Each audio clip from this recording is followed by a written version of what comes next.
Hello नमस्ते सेवारो साथीहरू अनि सन्चै हुनुहुन्छ होला म पनि सन्चै छु भन्दै म चाहिँ धेरै दिन ग्याप भयो साथीहरू अनि म चाहिँ आज चाहिँ भ्लग बनाउँदै छु साथीहरू अनि सन्चै हुनुहुन्छ होला आरामै हुनुहुन्छ होला भन्दै मेरो यो नयाँ युट्युब च्यानललाई चाहिँ सब्स्क्राइब गरिदिनु होला माया गरिदिनु होला साथीहरू। अनि म चाहिँ पहिला मैले यहाँ मकै छरेको थिएँ साथीहरू, त्यो चाहिँ यत्रो यत्रो भइसक्यो, अब चाहिँ गोर्ने बेला भइसक्यो। माथिल्लोपट्टि चाहिँ भर्खर हुनु आँटेको छ अनि लट्टे पनि यत्रो यत्रो भइसक्यो अनि यहाँ घाम लागेर टिल टिल भएको छ, गर्मीले मर्नु आँटेको छ साथीहरू। तपाईहरुकोतिर चाहिँ कतिको गर्मी हुँदैछ?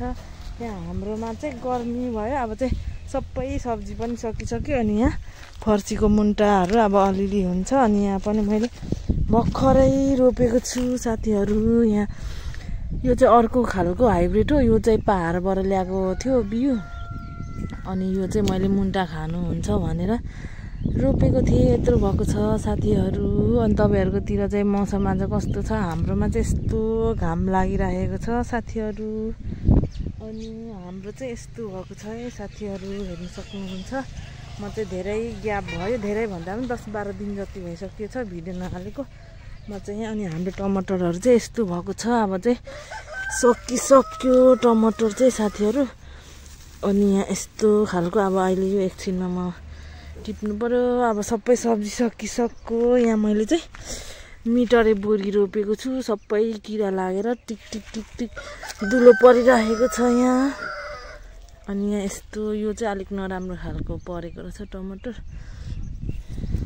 साथीहरू। यो मकै चाहिँ आज भोलिको धेरै त भएको छैन भन्दा पनि 3-4 साल जति भइसक्यो यस्तो किरा लाग्छ हाम्रोतिर चाहिँ। तपाईहरुकोतिर चाहिँ लाग्छ कि लाग्दैन? हाम्रोमा चाहिँ खाली सानैमा अब यस्तो भइजान्छ अनि दबाई हान्दा मात्रै, नत्र त मकै नै फल्नु छोडिरहेको छ साथीहरू। अहिलेको यो खै के हो, सबै दबाईकै भरमा मकै पनि खाने सब्जी पनि अब खै के गर्ने। अनि यहाँ कागती चाहिँ थुप्रै फलेको छ है साथीहरू। यसपालि हाम्रोमा चाहिँ कागती टन्नै हुने भएको छ। सधैँ चाहिँ अब छिमेकीहरूले दिएर खान्छौँ, यसपालि चाहिँ हामीले नै दिनु पर्ला जस्तो छ। अलिअलि निकै नै फलेको छ बोटमा, खासै धेरै त होइन, यो नयाँ बोट हो यसपालिदेखि फलेको, त्यही भएर चाहिँ भर्खर अलिअलि चाहिँ भन्दा पनि निकै फलेको छ। यतिको त अब नयाँ बोटमा यतिको ठिकै होला। अनि यहाँ चाहिँ मैले तिते करेला पनि रोपेर यत्रो पारिसकेँ साथीहरू। अब यो मल्लाएर अब यता थाङ्रा लगाइदिनु पर्ला भनेर मैले चाहिँ यहाँ डाँडामा रोपेको छु साथीहरू। यहाँ चाहिँ हामीले मकै छरिसकेको छौँ। हाम्रोमा चाहिँ अलिक पछि मकै छर्छौँ, त्यही भएर यो भर्खर 3 दिन जति भयो होला। अब पानी आएपछि चाहिँ भुरु उम्रिन्छ। अनि यहाँ हाम्रो चाहिँ वैशाखमा मात्रै मकै छर्छौँ, खेतमा चाहिँ अलिक छिट्टै छर्छ, तर पानी नै टाइममा आउँदैन, त्यही भएर भर्खरै मकै छरिसकेको छु साथीहरू। हाम्रो उदी चाहिँ तपाईहरुको उदी त अब गोर्ने बेला भइसक्यो होला, कोहीतिर भचाउँदै हुनुहुन्छ होला। हामी चाहिँ भर्खर यहाँ मकै छर्दैछौँ। अनि यहाँको मेरो फुल पनि कस्तो दामी फुलिरहेको छ साथीहरू।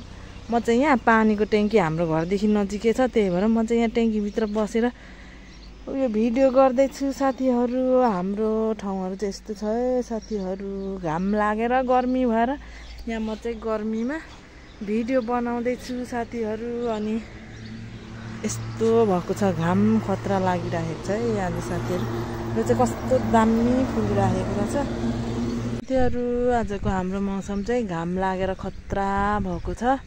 यहाँ चाहिँ गर्मी भएर म चाहिँ शीतल ताप्दै बसिरहेको छु, एकछिन हावा खाँदै। यहाँ चाहिँ अलिअलि हावा आउँछ, यहाँ 1-2 बोट आँपको बोटहरू छ, त्यही भएर यहाँ हावा अलिअलि आउँछ। अनि यहाँ चाहिँ 2 बोट बाँसको झ्याङ पनि छ। यो बाँस चाहिँ खै कुन खालको बाँस हो। अनि यहाँ हाम्रो धाराको हालतहरू चाहिँ यस्तो भएको छ है, घाम साह्रै लागेर साथीहरू। अनि यता चाहिँ यस्तो खालको छ। मैले सब्जीबारी सधैँ देखाएको चाहिँ तपाईहरुलाई उपर हो, म चाहिँ यता ट्याङ्कीतिर शीतल हावा खाँदै बसिरहेको छु।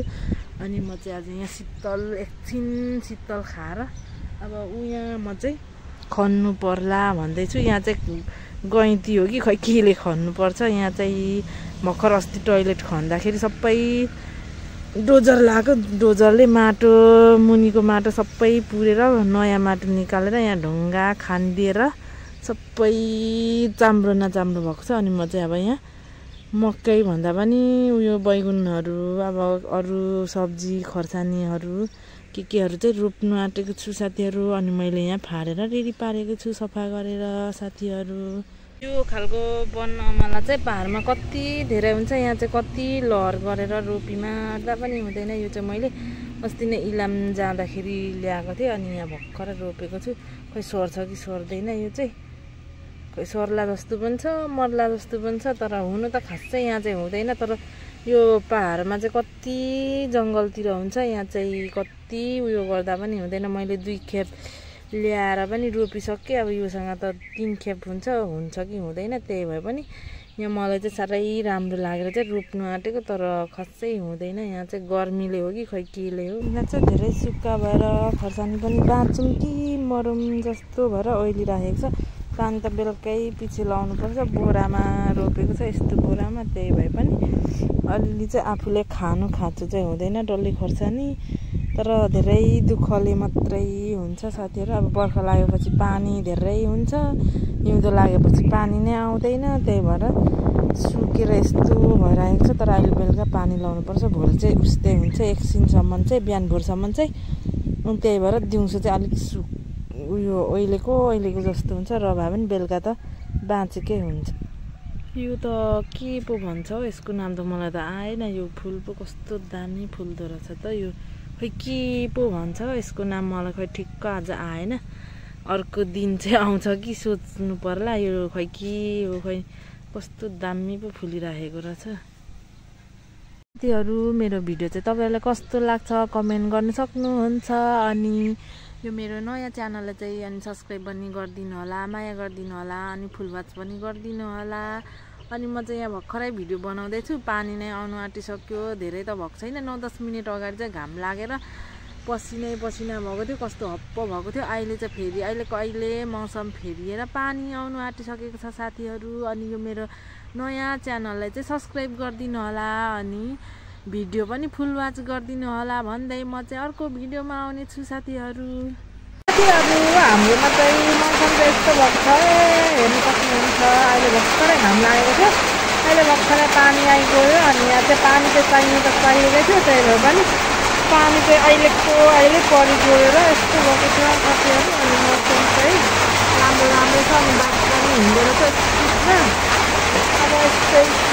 पानी चाहिनु त चाहिएको थियो साथीहरू। अनि फुलहरू पनि यस्तो भइसकेको थियो। यो त धाराको पानीको भरमा हो साथीहरू। अहिले अस्ति नै कहिले 4-5 दिन अगाडि परेको थियो, अनि त्यही भएर आज फेरि परिदिनु भयो, राम्रै भयो। पर्नु चाहिँ अब पानी त चाहिनु त चाहिन्छ नै, आकाशको पानी जस्तो त हुँदैन धाराको पानी। त्यही भएर यहाँ यस्तो छ फुल पनि सबै काटेर मिलाउने बेला भएको छ। यहाँ अलि अब बाख्राहरूले खाएको पनि छ, यता छेउछाउमा चाहिँ साइडमा चाहिँ अलि राम्रो भएको छ। अनि मिलाउने बेला भएको छ, पानी पऱ्यो साथीहरू। सिना पनि पो पर्न थाल्यो जस्तो छ त साथीहरू। यता म चाहिँ यहाँ बसिरहेको छु मस्त भएर। आज चाहिँ पानी यस्तो भएको छ, त्यही भएर म चाहिँ यहाँ बसिरहेको छु। अब म यहाँ लट्टे पनि छ साइडमा, लट्टे पेलाउन आँटिरहेको छु साथीहरू। यो ठुल्ठुलो पत्ता चाहिँ खानुपर्छ, यसको कलिलो भएको मुना चाहिँ खानु पर्ला तरकारी। आज चाहिँ साथीहरू हाम्रो तरकारी चाहिँ यस्तो छ, गाउँमा बसेर गाउँले मान्छेको तरकारी खानु साथीहरू। पानी चाहिँ यस्तो पर्दैछ हाम्रोतिर चाहिँ साथीहरू। हाम्रोमा चाहिँ पानी परेर अलिअलि रहेको अवस्था छ। अनि म चाहिँ एकछिन शीतल भएको बेलामा चाहिँ बसिरहेको छु। अनि यहाँ साइडमा मेरो अब लट्टे पनि केलाउने कार्यक्रम हुँदैछ साथीहरू। यो चाहिँ छिपेको पत्ता देखिन्छ, तर अब यसले चाहिँ छिपेको पत्ता चाहिँ फ्याँक्ने हो, अनि मुना खाने हो। हाम्रो अब गाउँको तरकारी चाहिँ यस्तै छ साथीहरू। अब गाउँमा बसेर गाउँकै अर्ग्यानिक तरकारी खाने हो साथीहरू। अनि हाम्रोमा चाहिँ अब रहने पर्ने उयो हुँदैछ पानीको हालत चाहिँ। अनि अब यहाँ कस्तो अब अलिक ठुलै पो आउला जस्तो छ अघिको भन्दा साथीहरू। अनि मौसम चाहिँ यस्तो भएको छ, अब फुलहरूलाई चाहिँ राम्रै भयो, अनि सब्जीहरूलाई पनि। अनि यतातिर चाहिँ बादल भन्दा पनि धुम्म परेको जस्तो देखिन्छ।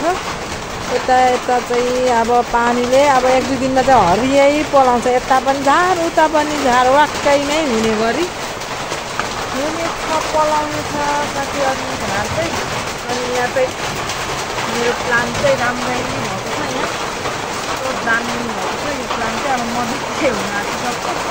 अब एक दुई दिनमा त गएर गाछ माथि नै थुने हो पुरा मर्ने हो। अब यसको एक दुई दिनमा रिजल्ट हेर्नुपर्छ साथीहरू। यहाँनिर फुल पनि दामी भएको छ।